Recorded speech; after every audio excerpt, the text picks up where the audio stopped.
So bali guys, yung mangyayari pala dyan guys ay yung maruming poop ng alaga natin ay hihigupin ng pump.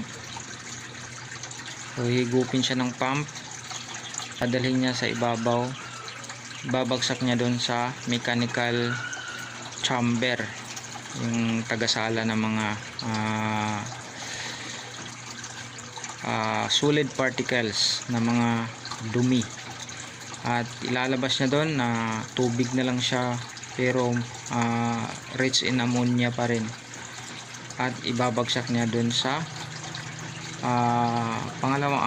ikatlong chamber, which is yung biological chamber, na nandun naman yung mga beneficial bacteria na mamahay, at yung mga ammonia or nitrate na galing doon ay kakainin ng ating mga good bacteria or yung mga beneficial bacteria natin.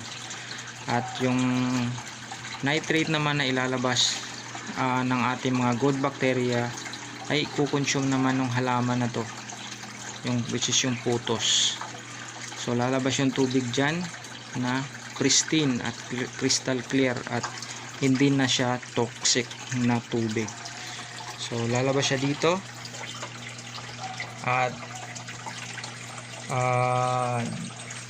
magki-create siya ng wave or agitation papunta dito sa baba, at yung mga dumi dito itutulak naman niya at hihigupin naman doon. So yun lang, paulit-ulit, ulit-ulit lang po yun, at yun po yung tinatawag na nitrogen cycle. Alright.